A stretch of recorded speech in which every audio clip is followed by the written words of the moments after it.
Bonjour à tous, on se retrouve dans une nouvelle vidéo où le thème, la lecture.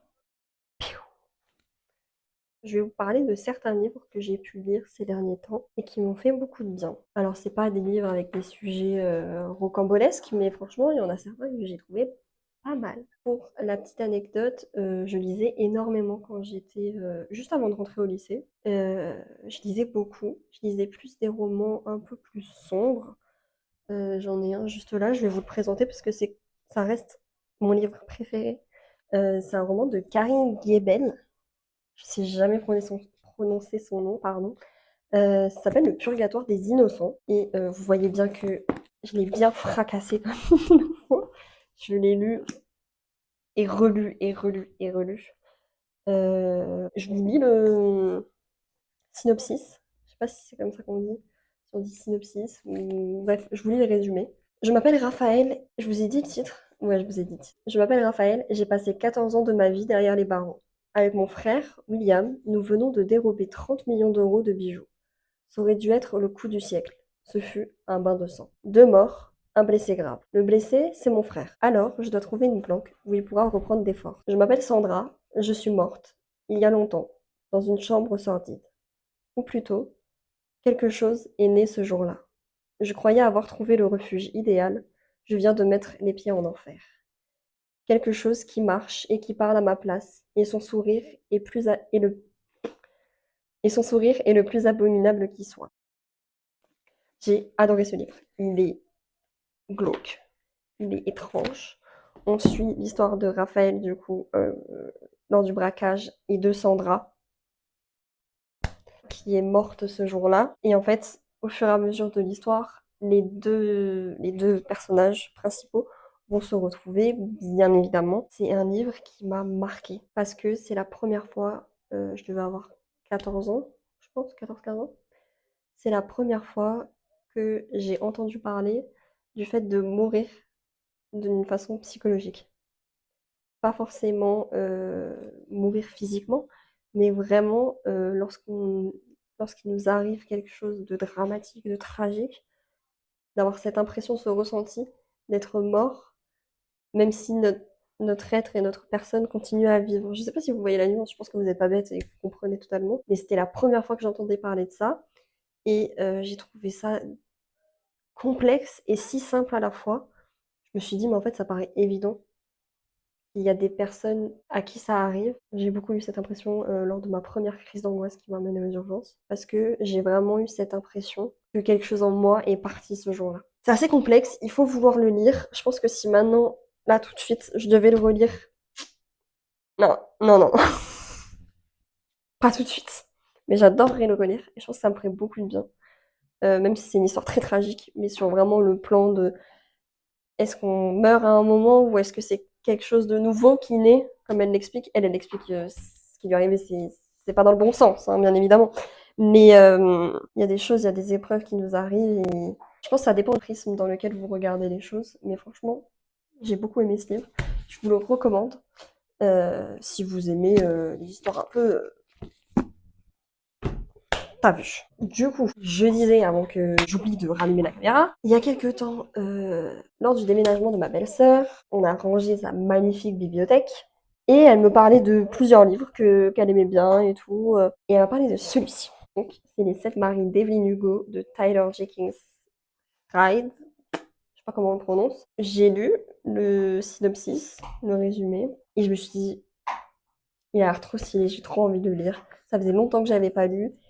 Et je me suis dit, je pense que ça peut m'aider, c'est une nouvelle activité que je vais pouvoir faire et tout, ça va me faire du bien. J'ai adoré. Vraiment, j'ai adoré le livre. Je l'ai lu en même pas une semaine, je crois.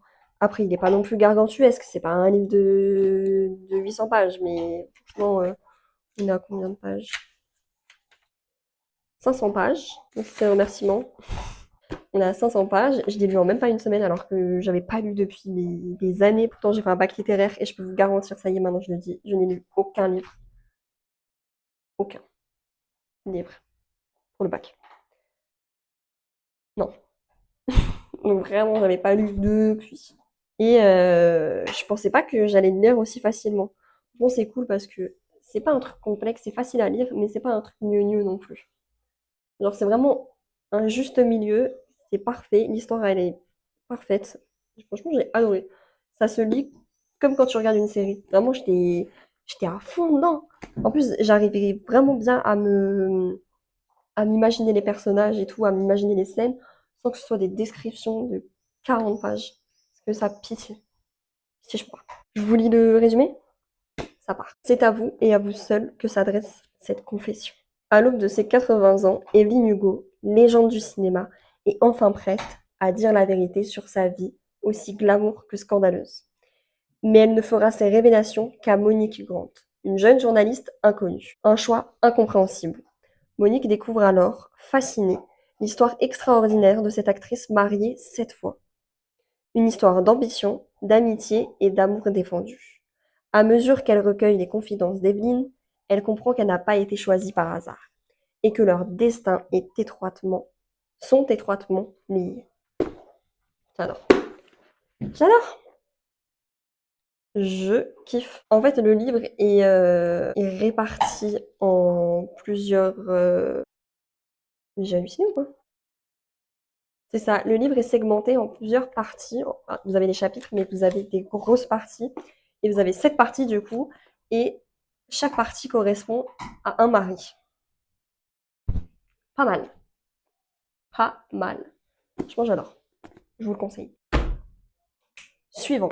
Je l'ai pas sur moi parce que je l'ai prêté à ma belle-sœur. J'ai acheté littéralement tous les livres de cet autrice, qui ont été traduits en français. Je les ai tous lus.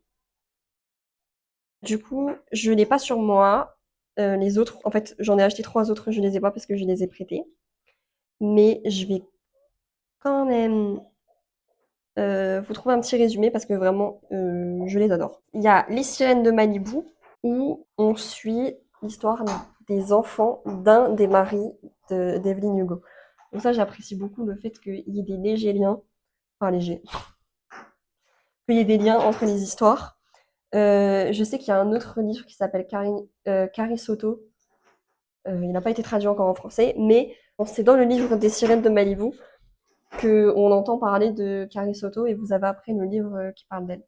Enfin bref, vous avez compris ou pas? J'essaye de trouver un résumé, mais franchement, c'est galère. Voilà. Malibu, 27 août 1983. La fête annuelle de Nina Riva est l'événement le plus attendu de l'année à Malibu.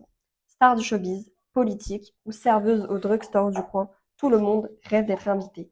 Car ce n'est pas seulement la fête la plus notoire décadente de toute la côte ouest, c'est aussi l'occasion de s'approcher des Riva. Nina, Hud, Jay et Kit, non contents d'être les enfants du chanteur qui fait vibrer l'Amérique, sont eux-mêmes un modèle de succès. Ils sont jeunes, ils sont beaux, ils sont talentueux et ont le monde à leurs pieds. Mais sous le vernis des apparences se cachent bien des secrets. Si à minuit la fête bat son plein, au matin le passé sera venu frapper à la porte des Rivas et leur manoir de verre au sommet de la falaise sera en feu. Piou. J'adore, j'ai adoré. J'ai moins...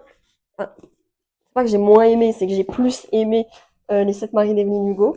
Mais franchement, pas mal. Le fait en plus qu'il y ait le lien avec le premier livre que j'ai lu, j'ai adoré. Franchement, j'ai trop aimé, je trouvais ça trop sympa. Ensuite, le troisième, et non des moindres, de Tyler que j'ai lu, c'est Daisy Jones and the Six. Peut-être que vous en avez déjà entendu parler. Il y a une série qui a été adaptée, enfin le livre a été adapté en série sur Amazon Prime. Il est fou. Le livre est fou. J'ai du mal à me mettre dedans, mais une fois que j'étais dedans, mais laisse tomber. Laisse tomber. J'ai adoré ce livre parce qu'il parle d'addiction. Il parle du fait d'être addict à des objets. Enfin, il parle du fait d'être addict à des choses, mais aussi à des personnes. Lamar, tu fais quoi? Et j'ai trouvé ça incroyable. Ce livre est beaucoup plus complexe que les autres que j'ai pu lire d'elle, je trouve. Et beaucoup plus intéressant en tout cas. Je voulais le résumer. L'envoûtante épopée d'un groupe de rock fictif dans les années 70. Daisy Jones and the Six, le groupe de rock le plus mythique de tous les temps. De leur début dans les bars miteux d'un Sunset Strip écrasé, écrasé de soleil californien à la gloire, leur histoire est celle d'une ascension fulgurante. C'est aussi celle de Daisy Jones, l'icône ultime. Mais le 12 juillet 1979, après le plus mémorable des concerts, le groupe a éclaté. Personne n'a jamais su pourquoi, jusqu'à aujourd'hui. Musiciens, fans, managers, amants, gardiens d'immeubles, ils ont tous été les témoins de cette histoire. Mais 40 ans plus tard, chacun a sa propre version de la vérité. Je l'ai pas sur moi parce que je l'ai prêté à ma maman. Ma belle-sœur, elle nous a tous contaminés. D'accord. Je l'ai prêté à ma maman et le livre n'est pas écrit comme on lit un livre habituellement, pardon. C'est-à-dire que là, vous avez l'histoire, vous avez certains dialogues et autres. Mais dans le livre de Daisy Jones and the Six, c'est uniquement des témoignages. C'est ça. Tout le livre, c'est que ça. Et du coup, ça c'est intéressant parce que certains passages, vous allez apprendre l'histoire d'une certaine façon, mais en fait, vraiment le texte d'après, c'est témoignage d'une autre personne qui vous raconte l'histoire du coup différemment parce que ben elle n'a pas vécu le moment de la même façon que la personne qui le raconte ou alors elle ne veut pas dire les mêmes choses. Franchement, pas mal. Je vous laisse là-dessus. Du coup, j'ai beaucoup aimé celui-ci. C'est l'un de mes préférés d'elle. Écoutez, je pense que je vais faire cette vidéo en plusieurs parties. Je vous laisse là-dessus. Si ça vous intéresse, je vous filmerai une partie 2 avec les autres livres que j'ai pu lire et que j'ai adoré ou non.